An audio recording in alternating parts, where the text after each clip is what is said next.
How you doing, James Margie here at JTech, and I'm going to do an inspection on this forklift. It's something that you need to do every day. It's an OSHA requirement, and it's online. You can get a generic OSHA inspection checklist, so you should have a little piece of paper so you can go technically through the functions, and I'm going to go over what you would technically be looking at via the checklist. The checklist goes over, first you're going to do a walk around of it before you actually jump on and start it.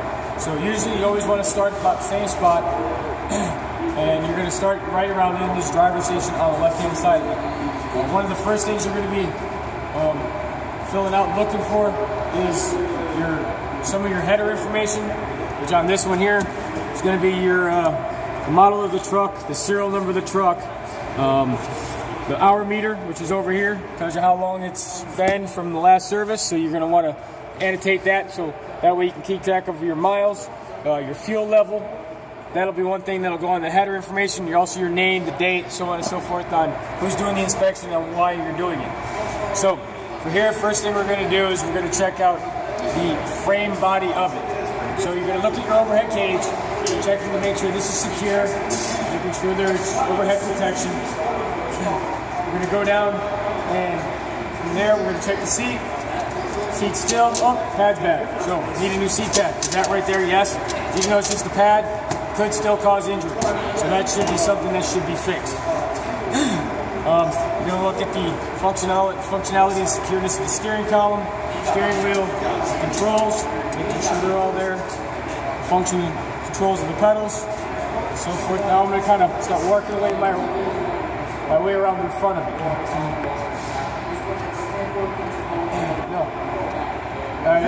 The horn right here, so you can check the horn. It's an electrical. This one here didn't leave the key on, so that's fine. Now I'm going to start looking here at the front portion of it.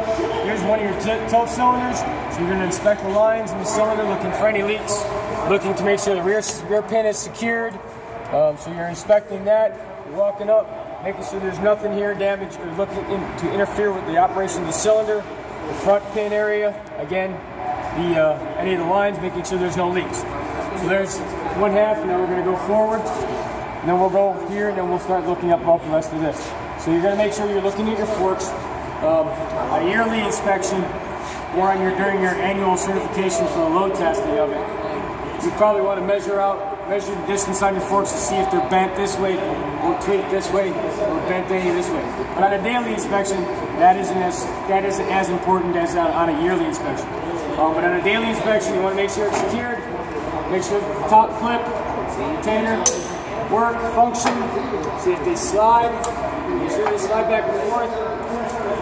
You want some type of silicone or some type of grease up here, but not a lot. You don't want a whole lot of changus or debris gathered up on there, a lot of dirt. But you do need some type of lubricant to help these things slide, so you want to make sure they slide back and forth. But also making sure once they click in, that they click in like that and don't move. So now we're going to look on this one here. Side shift cylinders right here. This one here, the hose is missing.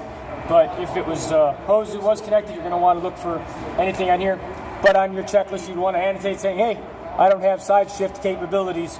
So, because due to the hose being connected, so that'd be something you write down in your checklist. So you look at the security of it, the backrest, see where it's bolted on right there, make sure it is secured, give it a shake. This bolt right here is a little loose, so that's something you're going to want to probably take care of.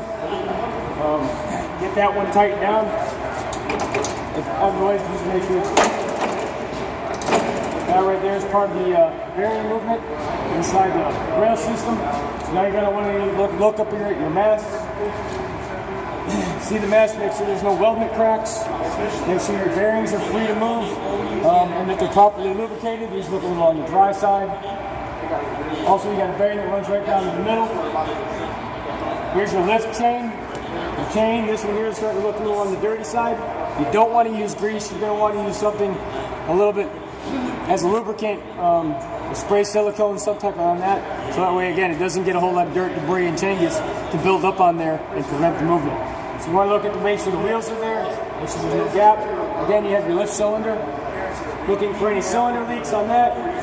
Looking at your hoses are secured, whether they're the flex lines or the fixed lines. See any leaks on there? No leaks on it. Again, you'd walk your way around. This would be the reel for the shift control that go along with it. This one here again has no hose, so that'd been something you already annotated. The other tilt cylinder, looking for leaks and anything on it while you're here. And I missed it on the other side, but while you're on that side over there, you're going to want to look at your tire.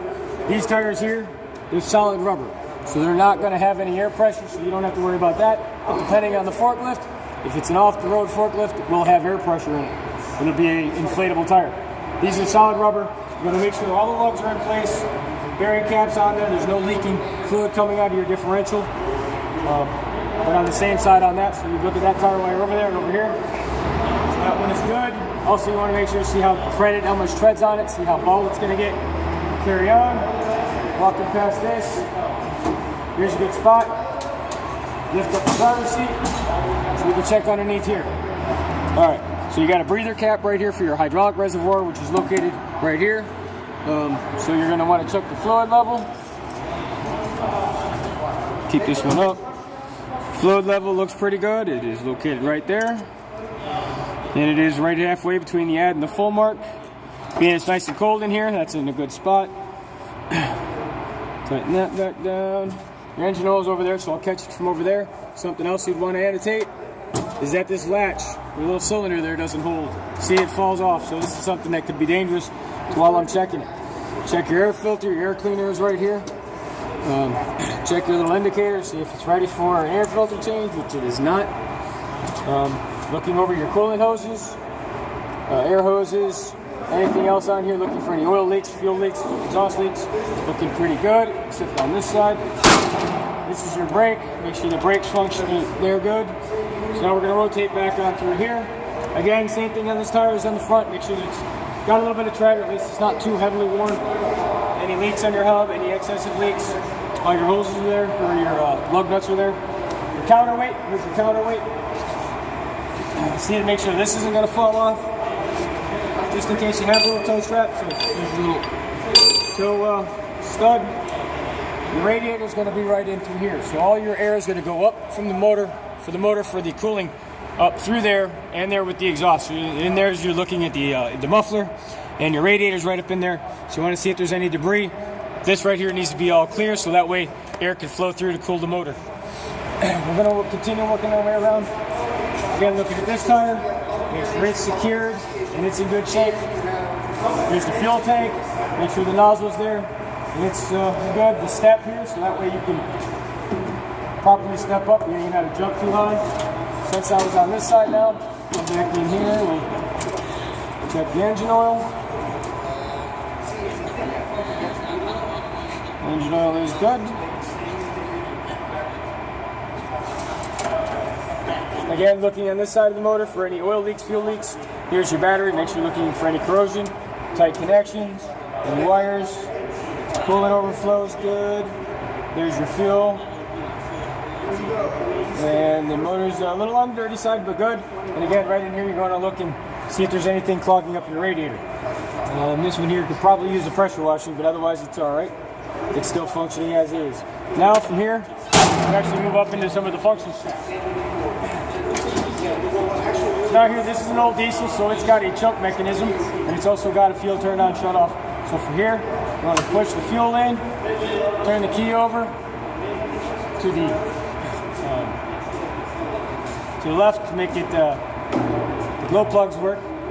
So as the glow plugs are heating up there, we'll hold it for a second. Then we'll come back and it operates. Now from here again, horn. That works. Put your foot on the brake. You can e-brake the gauge. See if the backup alarm works. That functions. Shift goes forward. Goes forward a little bit off the brake. See if the brake's held. Goes up a little bit. Probably needs a little bit of an adjustment on this. On the e-brake. On this one, all you have to do is turn the handle, tighten it up. Now we're going to check the function of the forks. We're going to go ahead and tilt it backwards. A little bit extra RPM, make the pump a little faster. Tilting the function. Now we're going to go the up and down.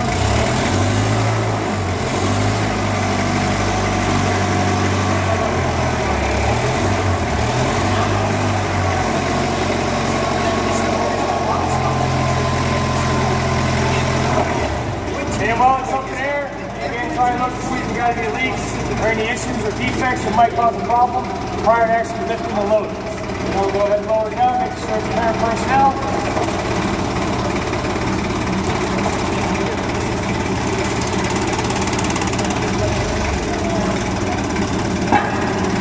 And then again, this one here will be the side check. It does not function. Alright, so now also another thing that we got to check is your lights. That light's on, tail light's on. We'll release the brake. Back and forth. There it is. Brake light's right first. Alright, that's a good thing. You always want to know when you're going to stop. Now you can tilt the force back a little bit, get it off the ground. Release your emergency brake. Put it in reverse. See if you got backup. See if it goes smoothly. Now go forward again, see if you got smooth travel. Operate the steering, see if there's any binding. Should be good. Engage the working brake again. Turn your fuel off. Right there will shut it off. And then turn the vehicle off. So now you've done the functions checking. So now you also want to check to make sure you got any of your safety alerts. Your safety panels are here. Some of your function labels are listed. Again, your lubrication specifications. If it has happen to have a load chart on it for how high or low. Your safety one, no passengers allowed. Another one to see, I didn't do, I should have done earlier. Check the actual seatbelt. Make sure it's secured. Make sure it locks in place. So that before I moved it back and forth. Seatbelt. Even though I stowed it, I did, as you see, horn still works, that's good. I stowed it in correctly. When you go to stow the forklift after an operation, you don't want to bring the forks down because right now this becomes a trip hazard. So some pedestrian could just walk by, not notice it, trip, fall, especially if they're looking on their cell phone. So you want to do this, you want to tilt it forward, so that way the forks are all the way down, so I'll start that back up. And also when you're getting up and down, make sure you're using 3 points of contact, so that way you're not going to fall off.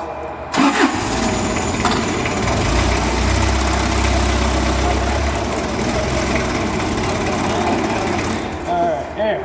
Now, so that was safety stowed. Again, 3 points of contact getting off. So some of the daily inspections and some of the safety information on forklift. A lot of it is general. And it applies to all different forklifts, even the electric ones. So the ones you stand up, some of the ones you harness. But again, it can be specific. So get a checklist, one of the generic ones online, run through it, just to make sure everything's good. Find any problems, don't use your forklift. Annotate it to your supervisor, tell them to get it fixed before it's operational and safe for you to use, because you don't need to be the one taking the damage. So hope you learned a little bit on this one. So James Parker here at JTech, so have a great day.